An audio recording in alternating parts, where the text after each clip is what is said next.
relevant based on where the gamete travels. Okay, so kind of like we do the digestive system with where food goes, follow the same process here but with gametes. So for the male reproductive system, we're of course talking about sperm. And so we're going to actually skip over the first ID and jump to the scrotum. And the scrotum, you can see here, it's the skin that covers the testes. And it's been sliced back here to expose the testes themselves. And you can see just laying on top of the testes, you have the epididymis. That's this portion here. So the epididymis is where we kind of left off histologically. This is where the sperm will go to mature. And once needed, they'll travel up along the vas deferens. It's also called the ductus deferens. I don't really care which one you use. You can use either. Now to get out of the scrotal area into the body cavity, they pass through this region here, which is called the spermatochord. Now the spermatochord, it kind of is like the same level of organization that the hilus was for the kidney.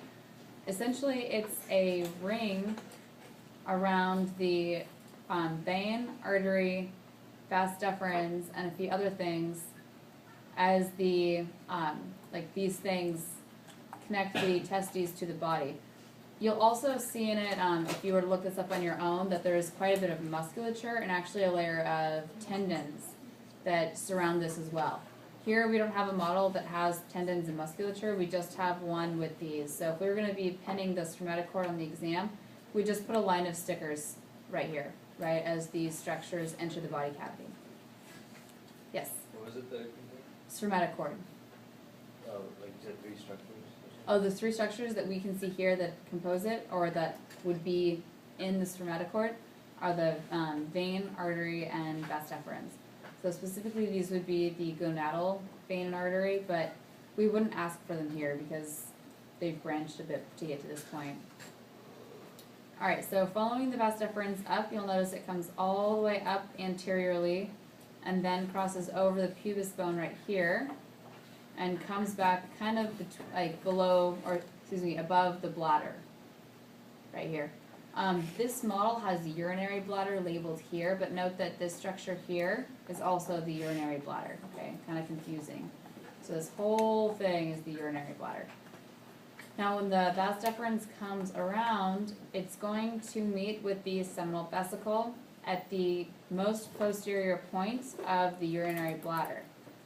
It'll meet with the seminal vesicle and actually drop down into the prostate gland, which is right here. So we can't see the vas deferens in this view because this tube has passed down and around and into the back of the prostate gland. So what we can do, and I apologize if the next picture I'm showing you isn't as clear as this one, it's kind of a shaky picture, but just to kind of orient you, here's again the bladder that we were just seeing. This is the prostate gland. So what we're seeing right here, this little portion, is what has become of the vas deferens. Once the vas deferens enters the prostate gland, it is now the ejaculatory duct. So this little portion here is the ejaculatory duct. The urethra, though, is actually the portion that comes from the bladder. So this tube anterior to the ejaculatory duct is the urethra. And specifically, it's the portion of the urethra inside of the prostate, so it's called the prostatic urethra. Now once the urethra leaves the prostate, it's going to pass through this layer of muscle and the bottom of the body cavity. It's too many D's in a row. And that portion there will be called the membranous urethra. So it's just this little tiny portion of it right here. Once it enters into the corpus spongiosum, which happens right here, you can see the corpus spongiosum in red. Once it passes into the corpus spongiosum, it is now called the spongy urethra and will remain the spongy urethra for the rest of its length. So from here all the way down, it's called the spongy urethra. Alright, next we have the bulbourethral gland, and the bulbourethral gland is actually going to be located in, you'll see it where it has located here like the membranous muscle, okay? Some of the models, actually I shouldn't say some, almost all of the models do not have it. okay? What you're gonna see is in this area right here, so just posterior to the membranous urethra, there's gonna be a circle drawn on a lot of the models. That circle is the bulbourethral gland. Alright, make sure I backtrack, covered everything. Okay, so next we're gonna talk about the different structures in the penis. First we'll talk about the interior structures. First we have the corpus spongiosum. So again, that is the muscle area that the urethra will pass through in the penis. It actually starts back here. Alright, so kind of a tricky question would be if we put a sticker right here and asked you to identify the structure. This is still corpus spongiosum. All of the red that you see making up this lower level is the corpus spongiosum as well. All the way here. Now the corpus cavernosum is in this one it's blue, it's the blue strip that you see just on top. And this one starts a little more anterior relative to the corpus spongiosum. Alright, the next structures I'm going to show you, jumping back to the last model, those are more superficial structures. So next we have the glands, which is at the very, very end of the penis.